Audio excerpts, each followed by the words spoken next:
উদউল্লাহ ওয়া আনতুম মুকিনুনা বিল ইজাবা, এমন ভাবে দোয়া করেন যে আপনি নিশ্চিত আমি যা বলছি আমার আল্লাহ শুনছেন, আমি যা বলছি এ দোয়া আল্লাহ কবুল করবেন, অবশ্যই করবেন। আল্লাহর উপর আস্থা একটু কম না? কম না বেশি? যার আস্থা বেশি তার দোয়া কবুল হওয়ার সম্ভাবনাও বেশি। আপনি যদি সন্দেহে হায় রে দোয়াটা যে করতেছি না জানি কবুল না হয়, ওই দোয়া জীবনেও কবুল হবে। উদউল্লাহ ওয়া আনতুম মুকিনুনা বিল ইজাবা, এমন ভাবে আল্লাহর কাছে চাও যে তুমি নিশ্চিত কবুল হয়ে যাবে। 4 নাম্বার শর্ত, আল্লাহর হাবিবের উপর দুরূদ পড়া। পড়েন সাল্লাল্লাহু আলাইহি ওয়াসাল্লাম। আল্লাহর হাবিবের উপর দুরূদ পড়তে হবে দোয়া শুরুতে, মাঝে কিংবা শেষে। যদি আল্লাহর হাবিবের উপর দুরূদ না পড়েন ওই দোয়া কবুল হবে। কুল্লু দুআইন মাহজুব মাওকুফ বাইনা সামাই ওয়াল আরদ হাত্তা ইউসাল্লা আলাইয়া। আল্লাহর হাবিব বলেন জীবনে যত দোয়া করছো আমার উপর দুরূদ না পড়লে আকাশ জমিনের মাঝখানে এটা পেন্ডিং হয়ে থাকে। কি হয়ে থাকে? সবাই বলেন। পেন্ডিং শব্দটা কি আপনাদের কাছে অপরিচিত নাকি? মেসেজ করছেন বন্ধুরে, মোবাইলে টাকা নাই, মেসেজটা কি হয়ে থাকে? পেন্ডিং। তো দোয়া করছেন, দুরূদ পড়েন নাই, পেন্ডিং। আজকে রাত্রে যে ইচ্ছা মতো আল্লাহর হাবিবের উপর দুরূদ পাঠায় দিবেন, যত দোয়া পেন্ডিং হয়ে আছে সব আরশে উঠায় দিবে কে? দোয়া কবুলের সর্বশেষ শর্ত হচ্ছে মুওয়াফাকাতুদ দোয়া বিদ-দাওয়া। দোয়ার সাথে দাওয়া লাগবে। দোয়ার সাথে সবাই বলেন, দোয়ার সাথে কি লাগবে? দাওয়া।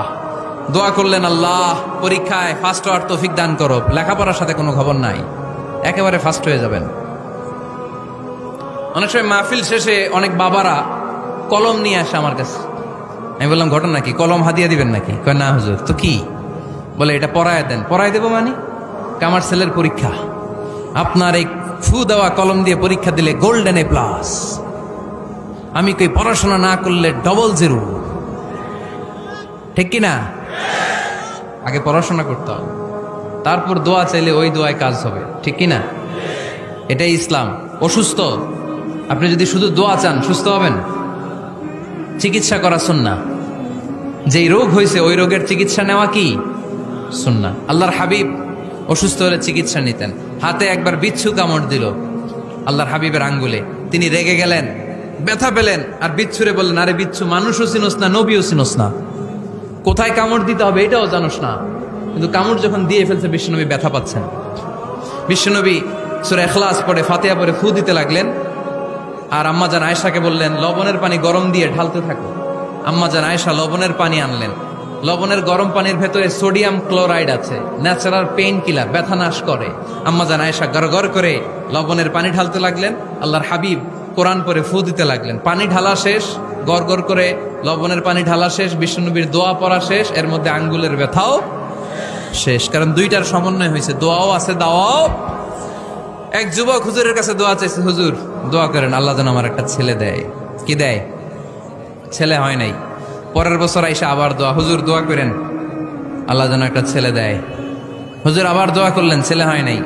তৃতীয় বছর আবার হুজুর দোয়া করেন আল্লাহ যেন একটা ছেলে দেয়। হুজুর কয় ঘটনা কি? এদিকে আসো বাবা, তুমি কি বিয়ে করছো? কয় না, বিয়া তো করি নাই। তো বিয়া না করলে তোর ছেলে হবে কেমনে?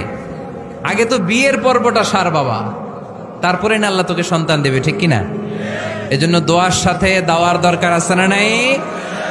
আমরা দোয়া করব, দোয়ার শিল্পটা রপ্ত করব, দোয়ায় চোখের পানি ছাড়বো, এই বিশ্বাস রাখবো আমি যাই দোয়া করি আমার রব সব দোয়া কবুল করে নেবে। চিল্লায় বলেন ঠিক কিনা? আর এই দোয়াটা চাইবো একজনের কাছে, তিনি কে?